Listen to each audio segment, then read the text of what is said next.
होता है, क्योंकि जीवन में सत्संग नहीं है तो सत असत का बोध नहीं हो सकता है। सत असत का बोध होने के लिए जीवन में सत्संग रूपी ज्ञान गंगा में डुबकी लगानी पड़ती। जिनके जीवन में सत्संग नहीं है उनको अनेकों प्रकार की माया अविद्या उनको चारों तरफ से घेर करके उनकी भक्ति तत्व को, भक्ति पौधे को, कच्चा पौधा है उसको चुग जाती है। इसीलिए कहते हैं भैया भाव कुछ दिन बना और फिर हमारा भाव सूख गया। इसमें भक्ति रूपी का जल सींचना पड़ता है, ज्ञान रूपी जल के अंदर ज्ञान रूपी जल भक्ति में सींचना पड़ता है, सत्संग रूपी जल भक्ति के अंदर देना पड़ता है। तब जाकर के पेड़ पौधा अंदर का जो है भगवत तत्व का जो ब्रह्म तत्व है प्राणी की भावनाएं वहां पहुंचती हैं। तो जब तक इस मन बुद्धि चित्त अहंकार सूक्ष्म शरीर से ऊपर प्राणी नहीं उठता है, जब तक ब्रह्म तत्व तक का दीदार करने का उसका भाव नहीं होता है, तब तक भक्ति हृदय के अंदर रुकती नहीं है। इसके लिए केवल और केवल हमको क्या करना है, कलकाल जैसे समय में भगवत नाम संकीर्तन और हृदय के अंदर भक्ति बड़े रसिक संतों का, रसिक भक्तों का संग हमको करना है। जब हम रसिक संतों का, रसिक भक्तों का संग करते हैं तो हमारा अंदर का पौधा हरा भरा रहता है। कहा ना, प्रथम भगतो संतन कर संगा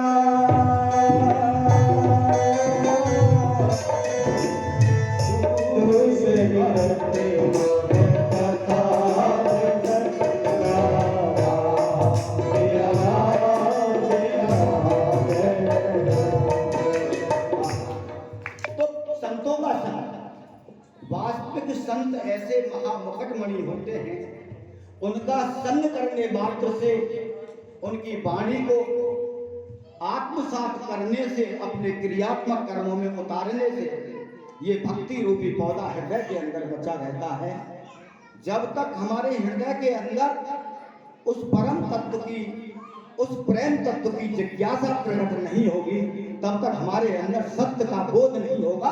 और जहां सत्य का बोध नहीं होता है वहां विरोध होता है, और जहां विरोध होता है वहां कभी बोध नहीं होता।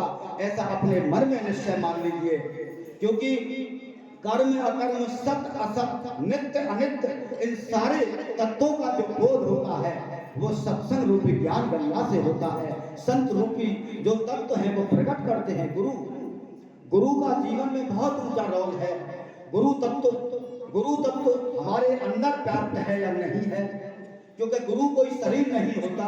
गुरु परम ब्रह्म परमेश्वर परमात्मा की आत्मा ही गुरु होती है, और परमात्मा ही नाटक करके, लीला करके किसी ना किसी जगह पर आकर के गुरु रूप में इस प्राणी को, जो अनेकों अनेक जन्मों से जो भटका हुआ प्राणी है, इसका मार्गदर्शन कराने के लिए गुरु तत्व रूप में ही हम लोगों को मार्गदर्शन करने के लिए प्रकट होता है।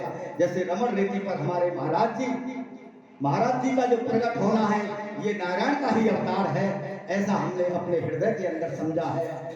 इसीलिए गुरु अविद्या से हमेशा बचें, संत अविद्या से, संत तिरस्कार से, संत अपमान से हमेशा बचें, क्योंकि इनका किया हुआ अपमान हमारे को नास्तिक बना सकता है, हमारे जीवन को पतन के रास्ते पर ले जा सकता है। इसीलिए भागवतिक अपराध से, नाम अपराध से, भक्त अपराध से, संत अपराध से, गुरु अपराध से, शास्त्र अपराध से हमेशा इनकी कभी भी आलोचना ना करें, कभी इनकी निंदा ना करें, और राम राम करते रहें। कैसे करना है? राम राम राम राम राम राम राम राम राम राम राम राम राम राम राम राम राम राम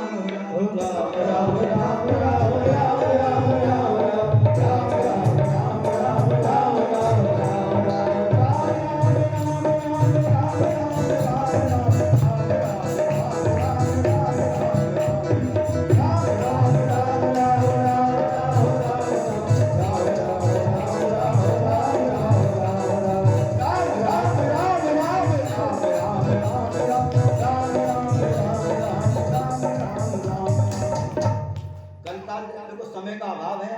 सत्संग तो 1 घंटे से पहले नहीं बोला जाता, लेकिन